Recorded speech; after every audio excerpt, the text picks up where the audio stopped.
கர்த்தருடைய செயருமாகிய இயேசு கிறிஸ்து நாமத்தினாலே நான் உங்களுக்கு வாழ்த்தலை சொல்லிக் கொள்கிறேன். கர்த்தர் நல்லவர். இந்த நாட்களிலே சில பிரச்சனைகள் இருந்த போதிலும் இன்று கர்த்தருடைய சமூகத்திலே சாட்சியாய் வந்து நிற்க கர்த்தர் உதவி செய்தார். அதற்கு ஸ்தோத்திரம். அவருக்கு ஸ்தோத்திரமும் துதியும் கனமும் மகிமையை செலுத்துகிறேன். சற்று நேர சிந்தனைக்காக வேதத்திலிருந்து தெரிந்து கொண்ட ஒரு பகுதியை நான் உங்களுக்கு வாசிக்க ஆசைப்படுகிறேன். வெளிப்படுத்தின விசேஷம் 20வது அதிகாரம் 12 முதல் 15வது வசனம் வரை. சிறியோரையும் பெரியோரையும் தேவனுக்கு முன்பாக நிற்க கண்டேன். அப்பொழுது புஸ்தகங்கள் திறக்கப்பட்டன. ஜீவ புஸ்தகம் என்னும் வேறொரு புஸ்தகமும் திறக்கப்பட்டது. அப்பொழுது அந்த புஸ்தகங்களில் எழுதியிருக்கப்பட்டபடியே மரித்தோர் தங்கள் கிரியைகளுக்கு தக்கதாக நியாயத்தீர்ப்படைகிறார்கள். சமுத்திரம் தன்னிலுள்ள மரித்தோரை ஒப்புவித்தது. மரணமும் பாதாளமும் தங்களிலுள்ள மரித்தோரை ஒப்புவித்தன. யாவரும் தங்கள் கிரியைகளின்படியே நியாயத்தீர்ப்படைந்தார்கள். அப்பொழுது மரணமும் பாதாளமும் அக்கினி கடலிலே தள்ளப்பட்டன. இது 2ஆம் மரணம். ஜீவ புஸ்தகத்தில் எழுதப்பட்டவனாக காணப்படாதவன் எவனோ அவன் அக்கினி கடலிலே தள்ளப்பட்டான். அல்லேலூயா. ஜீவ புஸ்தகத்தில் எழுதப்பட்டவனாக காணப்படாதவன் எவனோ அவன் அக்கினி கடலிலே தள்ளப்பட்டான் என்று வேதம் சொல்லுகிறது. இங்கே ஒரு புஸ்தகத்தை குறித்து எழுதியிருக்கிறது. கர்த்தருடைய வேதத்திலே ஜீவ புஸ்தகத்தை குறித்து எழுதப்பட்டிருக்கிறது. அல்லேலூயா. கர்த்தருடைய புஸ்தகத்திலே ஜீவ புஸ்தகம் என்று எழுதப்பட்டிருக்கிற இந்த பகுதியிலே சில காரியங்களை நான் உங்கள் முன்னாலே வைக்க நான் ஆசைப்படுகிறேன். அல்லேலூயா. அப்பொழுது முதலாவது நாம் பார்த்ததிலே அப்பொழுது 12வது வசனம், புஸ்தகங்கள் திறக்கப்பட்டன. ஜீவ புஸ்தகம் என்னும் வேறொரு புஸ்தகமும் திறக்கப்பட்டது.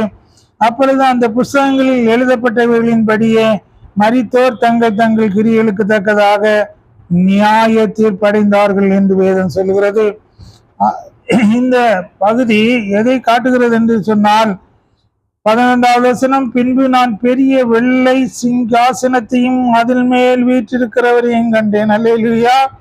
அவருடைய சமூகத்திலிருந்து பூமியும் வானமும் அகன்று போயின, அவைகளுக்கு இடம் காணப்படாமல் போயிற்று. கடைசி நியாய தீர்ப்பை குறித்து இங்கே சொல்லப்பட்டிருக்கிற பகுதியிலே தான் நாம் என்ன செய்கிறோம்?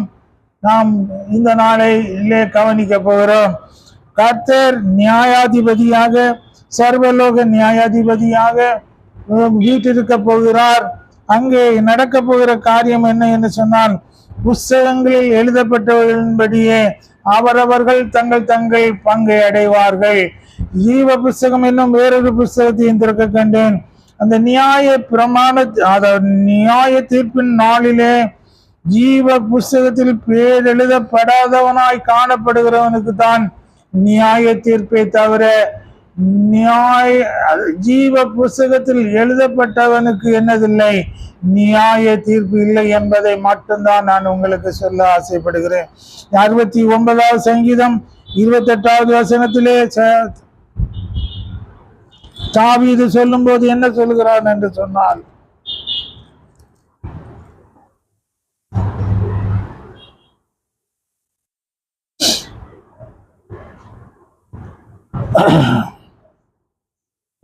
ஜீவ புஸ்தகத்திலிருந்து அவர்கள் பேர் கிறுக்கப்பட்டு போவதாக, நீதிமான்களின் பேரோட அவர்களுடைய பேர் எழுதப்படாது இருப்பதாக என்று சொல்லப்பட்டிருக்கிறது. கர்த்தருடைய பிள்ளைகளே, கர்த்தர் இந்த பூமியிலே நாம் வாழ்ந்து கொண்டிருக்கிறோம்.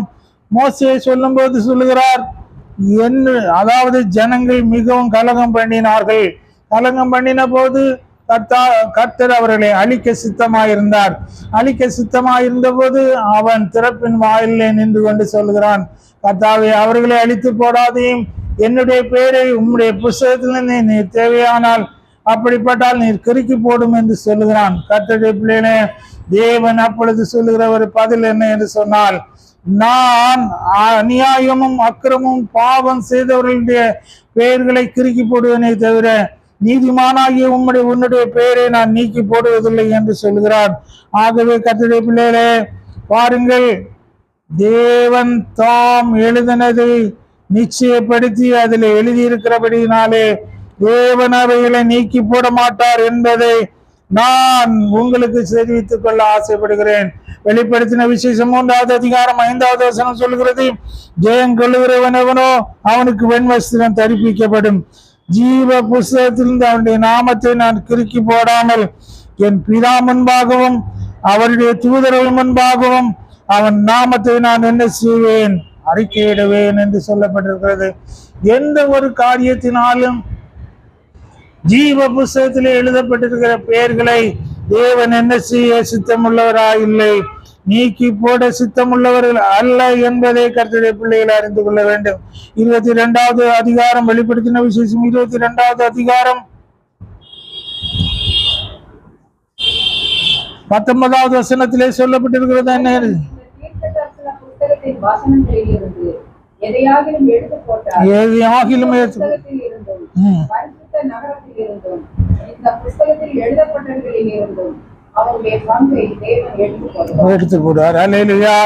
எடுத்து போட ஒரே ஒரு காரணம் இருக்கிறது. இந்த தீர்க்க தரிசன புஸ்தகத்தின் வசனங்களிலிருந்து கர்த்தருடைய வேதத்திற்கு தேவன் பரலோகம் கொடுத்திருக்கிற மதிப்பை பாருங்கள். இந்த தீர்க்க தரிசன புஸ்தகத்தின் வசனங்களிலிருந்து எதையாகிலும் எடுத்து போட்டால் ஜீவ புஸ்தகத்திலிருந்தும் பரிசுத்த நகரத்திலிருந்தும் இந்த புஸ்தகத்தில் எழுதப்பட்டவர்களிலிருந்தும் அவனுடைய பங்கை நான் என்ன செய்து போடுவேன், எடுத்து போடுவேன் என்று வேதம் சொல்லுகிறது. கர்த்தருடைய பிள்ளைகளே, நாம் சுமந்து திரிகிற இந்த வேதத்திலிருந்து நமக்கு ஒரு பெரிய பங்கு, பெரிய ஆசீர்வாதம், பெரிய வாக்கு தத்தங்கள்.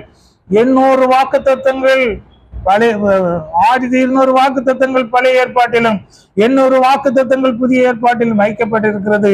மாத்திரமல்ல, இப்ப பரிசுத்தவான்கள் சொல்லுகிற ஒரு காரியம் என்ன என்று சொன்னால், இந்த வேதத்தை எழுதின பரிசுத்த ஆவியானவர் நம்முடைய நாமங்களையும் என்ன செய்திருக்கிறாராம், அதோடு அவைகளோடு சேர்த்து வைத்திருக்கிறதுனாலே பரலோகம் லெகுவாக நம்மை கண்டுகொள்ளும்படியாகவும் நம்முடைய பெயர்களை பரலோகத்தில் எழுதவும் அது வசதியாக காணப்பட்டது என்று இப்பொழுது கண்டுபிடித்திருக்கிறார்கள். ஆகவே கர்த்தருடைய பிள்ளைகளே, நான் உங்களுக்கு சொல்லுகிற காரியம் என்ன என்று சொன்னால், கர்த்தர் இந்த எழுதினதை என்ன செய்ய விருப்பமில்லை. ஆனாலும் ஒரு காரியம், எபிரேயருக்கு எழுதின நிருபம் 10வது அதிகாரம்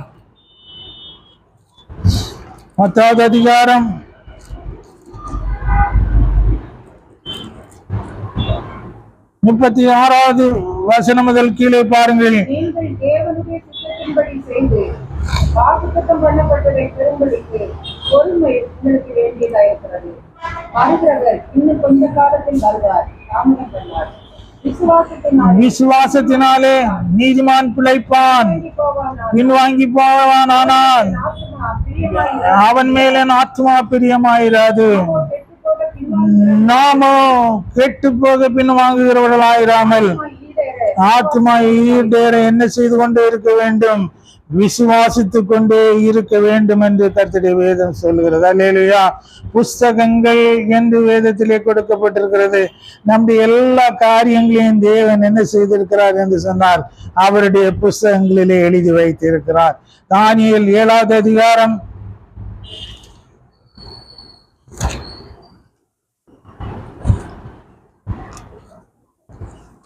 7வது அதிகாரம் 10வது வசனம்.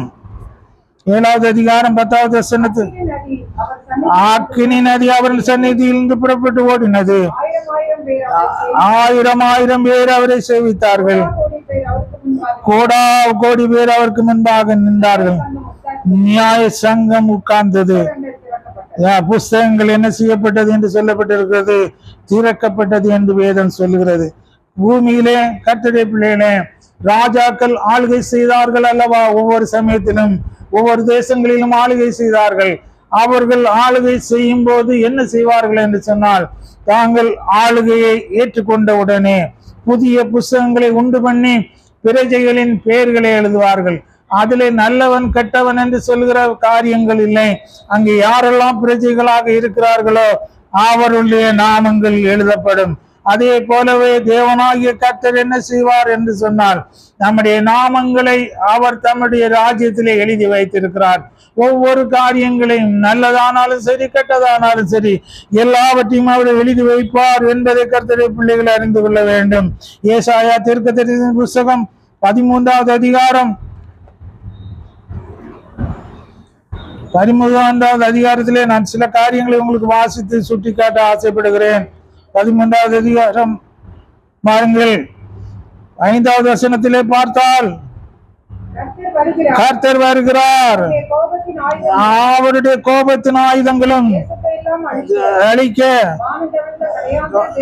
தேசத்திலிருந்து வருகிறது, அலருங்கள், சமீபமாயிருக்கிறது, மகா சங்காரமாய் வரும் என்று வேதம் சொல்லுகிறது.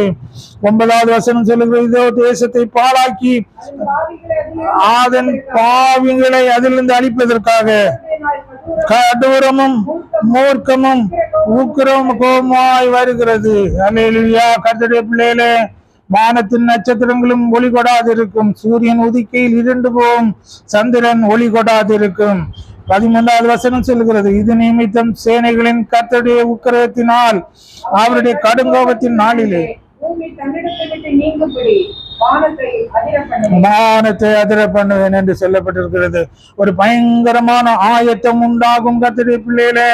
அதாவது நியாய தீர்ப்பு கொடுக்கும்படியாக தேவன் ஜீவ புஸ்தகத்தை திறக்கும் போது, புஸ்தகங்களை திறக்கும் போது என்ன நடக்கும் என்று சொன்னால் அது பயங்கரமான காரியங்களை உண்ட வேண்டும் என்பதை கர்த்தருடைய பிள்ளைகள் அறிந்து கொள்ள வேண்டும்.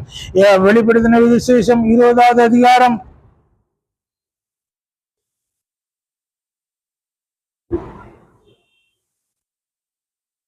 20வது அதிகாரம் 11 முதல் 15 வரை நாம் வாசித்தோம். அதாவது 12வது வசனத்திலே சொல்லுகிறது, அப்பொழுது புஸ்தகங்களில் எழுதப்பட்டவர்களின்படியே மரித்தோர் தங்கள் தங்கள் கிரியைகளுக்கு தக்கதாக என்ன செய்தார்கள், நியாய தீர்ப்படைந்தார்கள் என்று வேதம் சொல்கிறது. 21வது அதிகாரம் 1வது வசனம் முதல் நாம் பார்க்கும் போது, இன்று நான் புதிய வானத்தையும் புதிய பூமியும் கண்டேன், முந்தின வானமும் முந்தின பூமியும் ஒளிந்து போயின, சமுத்திரமும் இல்லாமல் போயிட்டு. இது ஏசாயா தீர்க்கதரிசி 13வது அதிகாரத்திலே எழுதியிருக்கிற காரியங்களை இங்கே காப்பி அடித்தது போல எழுதி வைக்கப்பட்டிருக்கிறது. யோவானாகிய நான் புதிய எருசலேம் ஆகிய பரிசுத்த நகரத்தை தேவனிடத்திலிருந்து பரலோகத்தை விட்டு இறங்கி வர கண்டேன். அலங்கரிக்கப்பட்ட மணவாட்டியை போல் ஆயத்தமாக்கப்பட்டிருந்து மேலும் உண்டான ஒரு பெரும் சத்தத்தை கேட்டேன். அது இதோ மனுஷர்களிடத்திலே தேவனுடைய வாசஸ்தலம் இருக்கிறது, அவர்களிடத்திலே அவர் வாசமாய் இருப்பார், அவர்களும் அவருடைய ஜனங்களாய் இருப்பார்கள். தேவன் தாமே அவர்களோடு கூட இருந்து அவர்களுடைய தேவனாயிருப்பார். புஸ்தகங்கள் திறக்கப்படுகிற நாளிலே நடக்கிற காரியத்தை இங்கு எழுதப்பட்டிருக்கிறது. அவர்கள் கண்ணீர் யாவையும் 4வது வசனம் சொல்லுகிறது, தேவன் துடைப்பார், ஏன் மரணமும் இல்லை, ஆளறுதலும் இல்லை, வருத்தமும் இல்லை, முன்தினவில் ஒளிந்து போன என்று விளம்பின. சிங்காசனத்தின் மேல் வீட்டிருக்கிறவர் சகலத்தையும் உண்மையுமானவர்கள் இதில் எழுதுகின்றார். சிங்காசனத்தின் மேல் வீட்டிருக்கிறவர் இதோ நான் சகலத்தையும் என்னதாக்குகிறேன், புதிதாக்குகிறேன் என்று சொன்னார். கர்த்தருடைய பிள்ளைகளே, இதைத்தான் வெளிப்படுத்தின விசேஷம் 7வது அதிகாரம் 15வது வசனத்திலே 7:15 சொல்லப்பட்டிருக்கிறதை பாருங்கள். 7:15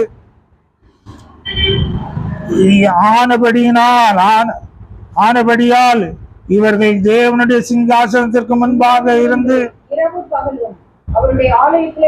சேவிக்கிறார்கள். சிங்காசனத்தின் மேல் வீட்டில் இவர்களுக்குள்ளே வாசமாயிருப்பார். இவர்கள் இனி என்ன வாசியா தாகமடைவதும் இல்லை, பாடுவதும் இல்லை. ஆட்டுக்குட்டியானவரே இவர்களை மேய்த்து ஜீவ தண்ணீர் உள்ள ஊற்றண்டைக்கு நடத்துவார். தாமே இவருடைய கண்ணீர் தேவன் தாமே இவர்கள் கண்ணீர் யாவையும் துடைப்பார். அல்லேலூயா.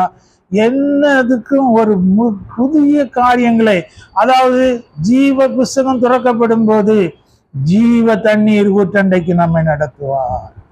ஜீவனுள்ள தேவன் நம்மை நடத்துவார். ஜீவனுள்ள தேவன் நம்மோடு கூட வாசமாயிருப்பார். பாருங்கள், இந்த ஜீவ வசனத்தை, இந்த வசனத்தை எழுது எல்லாம் ஜீவ விருட்சம் என்று வேதத்திலே கொடுக்கப்பட்டிருக்கிறது.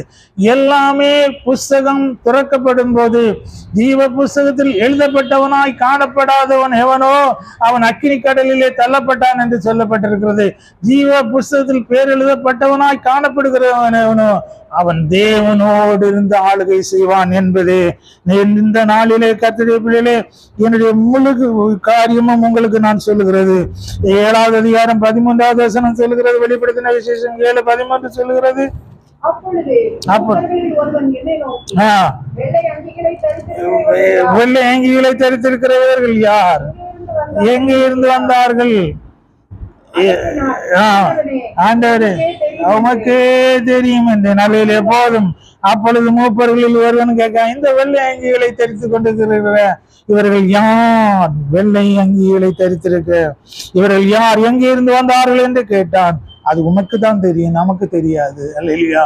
வெள்ளை அங்கியை தரித்து கொண்டு வெள்ளை கொடுத்தான் ஓலை பிடித்து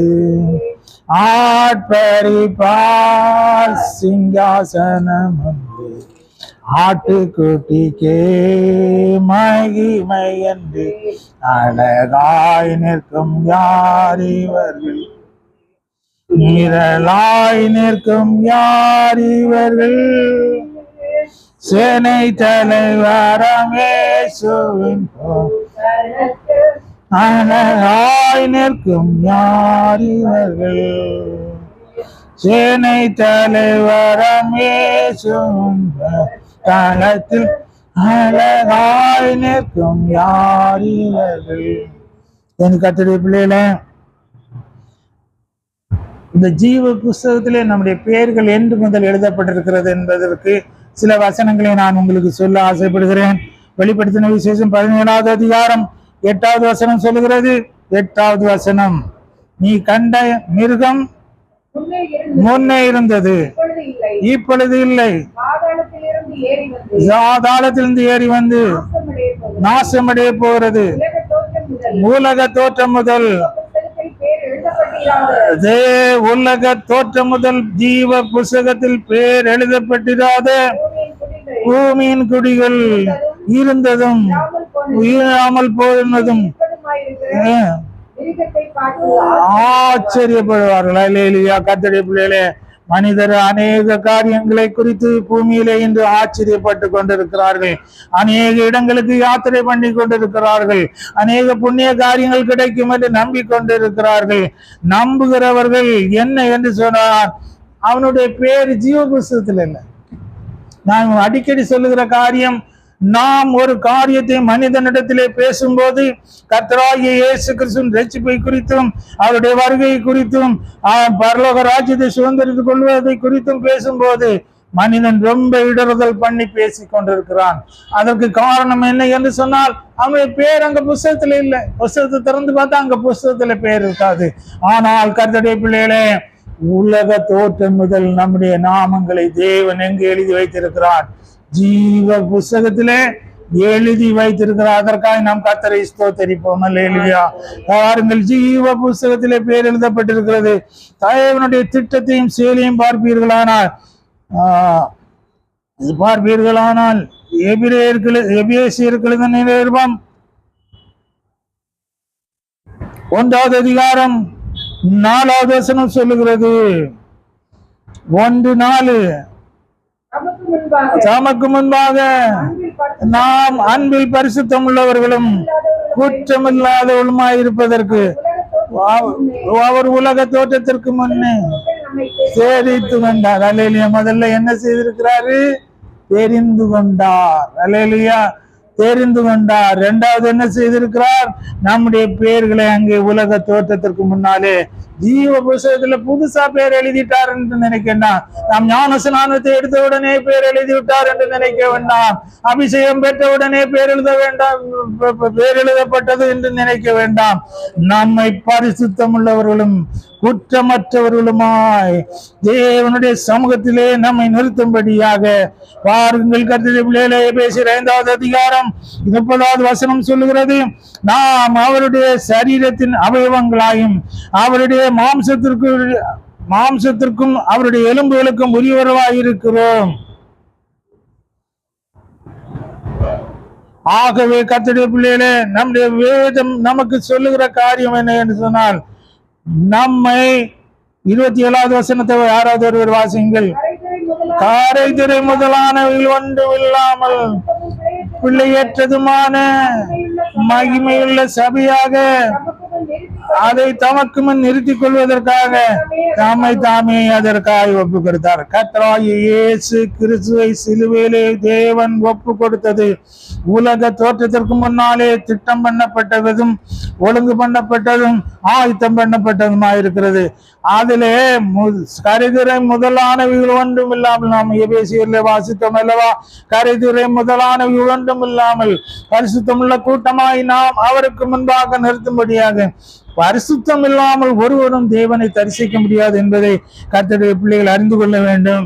மாத்திரமல்ல, இந்த 27வது வசனத்தில் ஒரு காரியத்தை நான் சுட்டிக்காட்ட ஆசைப்படுகிறது. என்ன சொன்ன, பரிசுத்தமும் பிழையற்றதும் மகிமையுள்ளதுமான சபையாக அதற்கு முன்னால் நிறுத்தும்படியாக. ஹல்லேலூயா! சபையாகத்தான் இருப்போம். பூமியிலே சபையாய் நிற்கிறோம், பரலோக ராஜ்யத்திலும் சபையாய் நிற்போம். அது தேவ சபையாய் நிற்கும் என்பதை கர்த்தருடைய வேதம் நமக்கு சொல்லுகிறது. அது தேவனுடைய சபையாய் சத்தியத்திற்கு ஆதாரமாய் இந்த பூமியிலே நிற்கிறது என்பதை கர்த்தருடைய பிள்ளைகள் ஞாபகத்திலே கொண்டு வர வேண்டும். ஆகவே கர்த்தருடைய பிள்ளைகளே, வேதம் நமக்கு சொல்லுகிற காரியம் என்ன என்று சொன்னால், குற்றமற்றவர்களாய் நிறுத்தும்படியாய். ஆம், யார் அந்த ஜீவ புஸ்தகத்தில் எழுதப்படுவார்கள் என்று சொல்லி வெளிப்படுத்தின விசேஷம் 21வது அதிகாரம்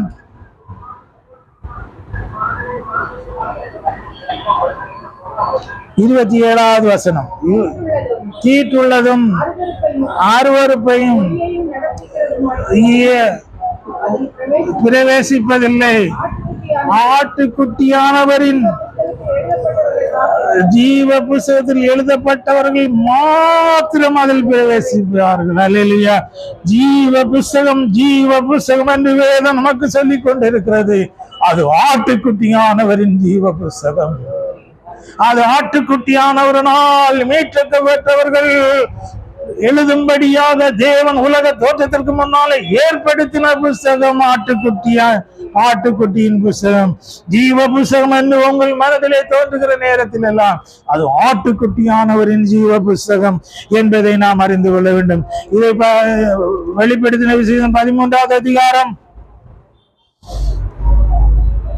8வது வசனம் சொல்லுகிறது, உலக தோற்றம் முதல் அடிக்கப்பட்ட ஆட்டுக்குட்டியினுடைய ஜீவ புஸ்தகத்தில் எழுதப்பட்டிராத பூமியின் குடிகள் யாவரும் என்னதை செய்வார்கள்? அந்தி கிறிஸ்துவை என்ன செய்வார்கள்? வணங்குவார்கள் என்று கர்த்தருடைய வேதம் சொல்லுகிறது. ஜீவ புஸ்தகம் என்று முதலில் உண்டாக்கப்பட்டிருக்கிறது. ஆட்டுக்குட்டியானவரின் ஜீவ புஸ்தகம் உலக தோற்றம் முதல் உண்டாக்கப்பட்டிருக்கிறது. அல்லேலூயா! அதிலே முக்கியமான காரியம் என்று சொன்னால், அது ஆட்டுக்குட்டியானவரின் ஜீவ புஸ்தகம். அல்லேலூயா! பாருங்கள், புஸ்தகம் என்று சொல்லும் போது மல்கியாவில் ஒரு காரியம் சொல்லப்பட்டிருக்கிறது. மல்கியா தீர்க்கதரிசியின் புஸ்தகம்.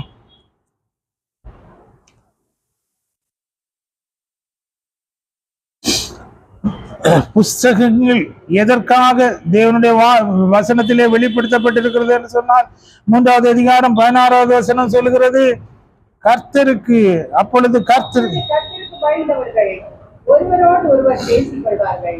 கர்த்தர் கவனித்து கேட்பார். கர்த்தருக்கு பயந்தவர்களுக்காகவும் அவருடைய நாமத்தை தியானிக்கிறவர்களுக்காகவும் ஞாபக புஸ்தகம் ஒன்று அவருக்கு முன்பாக எழுதப்பட்டிருக்கிறது. அல்லேலூயா! கர்த்தருக்கு பயந்தவர்களுக்காகவும் அவருடைய நாமத்தை தியானிக்கிறவர்களுக்காக ஞாபக புஸ்தகம் என்று அவருக்கு முன்பாக எழுதப்படும். கர்த்தருடைய பிள்ளைகளை நீங்க சும்மா இருக்கிற நேரத்துல எல்லாம் அவருடைய பரிசுத்த நாமத்தை நீங்கள் மனதில் வைத்து தியானித்து கொண்டே இருக்க. நாம் தியானித்து கொண்டிருக்கும் போது நம் தனியா சில சமயங்கள கூட்டத்துல நம்ம ஒண்ணுமே செய்ய முடியாது.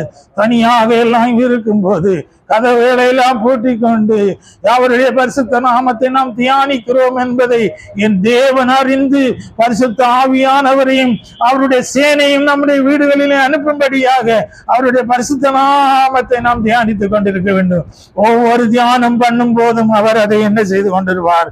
அவருடைய புஸ்தகத்திலே எழுதுவார். எல்லா புஸ்தகம் ஒன்று அவருக்கு முன்பாக எழுதப்படும். அவர் தான் அந்த புஸ்தகத்தில் எழுதுவார். என் சம்பத்தை 17வது வசனம் சொல்லுகிறது, நான் சேர்க்கும் நாளிலே அவர்கள் என்னுடையவர்களாக இருப்பார்கள் என்று சேனைகளின் கர்த்தர் சொல்லுகிறார். அல்லேலூயா. வேற யாரும் சொல்லவில்லை, தூதர்கள் சொல்லவில்லை, அல்லாவிட்டால் அப்போஸ்தலர்கள் சொல்லவில்லை. கர்த்தருடைய வேதம் சொல்லுகிறது, என்னுடையவர்களாய் இருப்பார்கள் என்று சேனைகளின் கர்த்தர் சொல்கிறார். ஒரு மனுஷன் தனக்கு ஊழியம் செய்கிற கடாட்சிப்பேன், அப்பொழுது நீங்கள் நீதிமானுக்கும் துன்மார்க்கனுக்கும் ஊழியம் செய்கிற வித்தியாசத்தை காண்பீர்கள், திரும்பவும் காண்பீர்கள். அல்லேலூயா. ஊழியம் சின்ன ஊழியமா இருந்தாலும் சரி, 1 தாலந்தோ 2 தாலந்தோ 5 தாலந்தோ அது கணக்கிலே எடுக்கப்படாது. நான் கர்த்தருக்கு எப்படியாகிலும் ஊழியம் செய்ய வேண்டும் என்று சொல்லி கர்த்தருடைய பிள்ளையிலே ஊழியம் செய்தவனுக்கும் செய்யாதவனுக்கும் அவர் புஸ்தகத்தை திறக்கும் போது ஒரு வித்தியாசத்தை உண்டு பண்ணுவார் என்று வேதம் சொல்லுகிறது. பாருங்கள், 139வது சங்கீதம் 139வது சங்கீதம் என்னது முதல்ல எழுதி வைத்திருக்கிறார் என்பதை தான் ஞாபகப்படுத்தும்படியாக 139வது சங்கீதம் 16வது வசனம் சொல்லுகிறது, உன் கருவை உம்முடைய கண்கள் கண்டது, ஒன்றாகிலும் இல்லாத போது அவைகள் அனைத்தும் அவைகள் உருவேற்படும் நாட்களும் உமது புஸ்தகத்தில் அல்லவோ எழுதி இருக்கிறது. அல்லேலூயா. என்னத்தையெல்லாம் எழுதி ரெக்கார்டு பண்ணி வைத்திருக்கிறார். கர்த்தருடைய பிள்ளைகளே, இவங்க டேட் ஆஃப் பர்த் என்ன என்று தேவன் விரும்பும் போது அந்த புஸ்தகத்தை திறந்து பார்ப்பார். இவனுடைய இது அவயவங்கள் எல்லாம் என்று உற்பத்தியானது, இவனுடைய கரு என்று உற்பத்தியானது என்பதை தேவன் அறியும்படியாக அந்த புஸ்தகத்தை அவர் வைத்திருக்கிறார் என்பதை கர்த்தருடைய பிள்ளைகள் அறிந்து கொள்ள வேண்டும். எபேசியர்களுக்கு நிறுவனம் 2வது அதிகாரம் 4வது வசனம் சொல்லுகிறது, 2:4.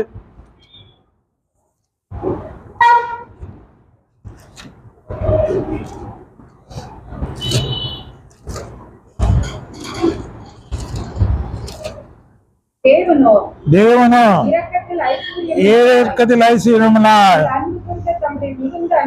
அன்பினாலே ஆக்கிரமங்களில் மரித்தவராய் இருந்த நம்மை கிறிஸ்துவுடனே கூட உயிர்ப்பித்தார். கிருபையினாலே ரட்சிக்கப்பட்டீர்கள். கிறிஸ்து இயேசுவுக்கு அவர் நம்மிடத்தில் வைத்த தயவினாலே நம்முடைய கிருபையின் மகா மேன்மையான ஐஸ்வர்யத்தை வரும் காலங்களில் விளங்க செய்வதற்காக கிறிஸ்து இயேசுவுக்கு அவரோட கூட எழுப்பி செய்தார். கிருபையினாலே விசுவாசத்தை கொண்டு ரட்சிக்கப்பட்டது. இது உங்களால் உண்டானதில்லை, இது எல்லாம் தேவனுடைய ஈவு. அல்லேலூயா. கர்த்தருடைய பிள்ளைகளே, கிறிஸ்து இயேசுவுக்கு அவர் நம்மிடத்தில் வைத்த தயவினாலே தம்முடைய கிருபையின் மகா மேன்மையான ஐஸ்வர்யத்தை வருங்காலங்களில் விளங்க செய்வதற்காக இனி ஒரு உயர்த்தெழுதல் உண்டு, இனி ஒரு காரியம் உண்டு, இனி ஜீவனை அடைவோம் என்று சொல்லாதபடிக்கு கிருபையினால் என்ன செய்தார் என்று சொன்னார். கிறிஸ்து 7வது வசனத்தை பாருங்கள். கிறிஸ்து இயேசுவுக்கு நம்மை அவரோட கூட எழுப்பி உன்னதங்களிலே அவரோட கூட என்ன செய்திருக்காரு? உட்காரம் செய்தார். கர்த்தருடைய பிள்ளைகளே, இயேசு கிறிஸ்து என்று உயிர் தெழுந்தாரோ அந்த நாளிலே அவர் நம்மையும் என்ன செய்தார் என்று வேதம் சொல்லுகிறது. உயிர் தெழுத பண்ணி நாம் அவரிடத்தை விசுவாசம் வைப்போம், அவர் விசுவாசிப்போம் என்று தேவன் பரிபூர்ணமாய் அறிந்திருந்ததினாலே என்ன செய்தார் என்று சொன்னார். நம்மை பரலோக ராஜ்யத்தில் இப்போது வைத்து பாதுகாத்துக் கொண்டிருக்கிறார். அல்லேலூயா. அல்லாமலும் பாருங்கள், ரோமர் 5:17 சொல்லுகிறது, அல்லாமலும் ஒருவனுடைய மீறுதலினாலே அந்த ஒருவன் மூலமாய் மரணம் ஆண்டு கொண்டிருக்கிற கிருபையின் பரிபூரணத்தையும் நீதியாகிய ஈவன் பரிபூரணத்தையும் பெறுகிறவர்கள் இயேசு கிறிஸ்து என்னும் ஒருவராலே ஜீவனை அடைந்து ஆளுவார்கள் என்பது அதிக நிச்சயமாகும். அல்லேலூயா. கர்த்தருடைய பிள்ளைகளே, நாம் எழுப்பப்பட்டிருக்கிறோம். நம்முடைய கரங்களிலே ஆளுகையை மட்டும் கொடுக்கவில்லை. அந்த ஆளுகை எவ்விதமாக வரும் என்று சொன்னால், இயேசு கிறிஸ்துவின் ஒருவராலே நாம் ஜீவனை அடைந்து ஆள்வோம் என்பது அதிக நிச்சயமாமே என்று கர்த்தருடைய வேதம் சொல்கிறது. எபிரேயர் 10வது அதிகாரம் 19வது வசனம் சொல்கிறது, ஆகையால் 10:19 ஆகையால் சகோதரரே, பரிசுத்த ஸ்தலத்தில் பிரவேசிப்பதற்கு வழியாய் அந்த மாம்சத்தின் வழியாய் பிரவேசிப்பதற்கு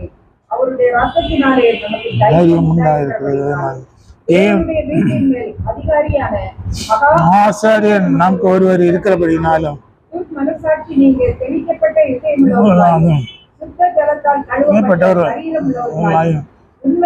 இருதயத்தோடும் விசுவாசத்தின் பூரண நிச்சயத்தோடு என்ன செய்ய வேண்டும்? அதுதான் அதுல பாயிண்ட். அதுதான் விசுவாசத்தின் பூரண நிச்சயத்தோடு, எந்த சந்தேகமும் இருக்கக்கூடாது.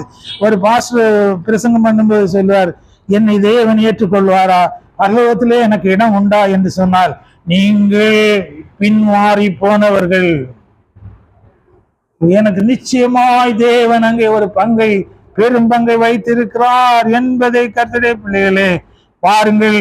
நாம் என்ன செய்ய வேண்டும் என்று சொன்னால், பரிபூரணமாய் நம்பி நம்முடைய ஓட்டத்தை ஓடுகிறவர்களாக இருக்க வேண்டும். ஆம், கர்த்தருடைய பிள்ளைகளே, ஒருவன் இந்த வேதம் சொல்கிறது, வெளிப்படுத்தின விசேஷம் 22வது அதிகாரம் 16வது வசனம், சபைகளில் இவைகளை உங்களுக்கு சாட்சியாக அறிவிக்கும்படி இயேசுவாகிய நான் என் தூதனை அனுப்பினேன். நான் தாவீதின் வேரும் சந்ததியும் பிரகாசமுள்ள விடிவெள்ளி நட்சத்திரமாய் இருக்கிறேன் என்று வேதத்திலே சொல்லப்பட்டிருக்கிறது. ஆகவே கர்த்தருடைய பிள்ளைகளே, நாம் என்ன செய்ய வேண்டும் என்று சொன்னால், சபைகளிலே இவைகளை உங்களுக்கு சாட்சியாக இருக்கும்படி இயேசுவாகிய நான் என் தூதனை அனுப்பினேன். நான் தாவீதின் வேரும் சந்ததியும் பிரகாசமுள்ள வெள்ளி நட்சத்திரமாய் இருக்கிறேன். ஆவியும் மனவாட்டியும் வா என்கிறார்கள், கேட்கிறவனும் வா என்பானாக. தாகமாயிருக்கிறவன் வரக்கடவன், விருப்பம் உள்ளவன் ஜீவ தண்ணீரை இலவசமாய் வாங்கி கொள்ள கடவன். அல்லேலூயா. எல்லாம் இலவசம். எல்லாம் தேவன் நமக்கு உண்டு பண்ணி சம்பாதித்து வைத்திருக்கிறதெல்லாம் நம்முடைய பெற்றோர்களை போல நமக்கு இலவசமாக அநேக காரியங்களை நமக்கு விட்டு சென்றது போல தேவனாய் தம்ப நினைவுகள் எல்லாம் நமக்கு இலவசமாய் வைக்கப்பட்டிருக்கிறது.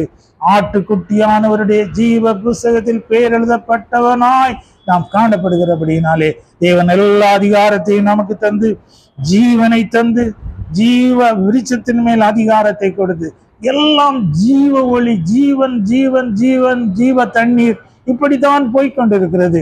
இவைகளின் மேலெல்லாம் அதிகாரம் உள்ளவர்களாய் தேவன் நம்மோடு கூட இருந்து ஆளுகை செய்வார். ஆளுகை செய்யும்படியாக நம்மை ஆயத்தமாக்குவோம். ஜீவ புஸ்தகத்தில் நம்முடைய பெயர்கள், நாமங்கள் இருக்கிறது என்பதை நிச்சயப்படுத்தி ஓட்டத்தை ஓடுவோம். கர்த்தர் தாமே நம்மை ஆசீர்வதிப்பாராக. அல்லேலூயா. நல்ல பிதாவே, நீதியுள்ள தெய்வமே, சர்வ வல்லமையுள்ள தேவனாகிய கர்த்தாவே, உலகத்திலே நாங்கள் வாழ்ந்து கொண்டிருக்கிறோம். மனிதர்களுக்கு பார்த்தால் பைத்தியக்காரர்கள் போல காணப்பட்டாலும், கர்த்தாவே, ஒன்று உதவாதவர்கள் போல காணப்பட்டாலும், நாங்கள் ஒரு மேன்மையான உயிர்த்தெழுதலுக்கு ஆயத்தமாயிருக்கிறோம்.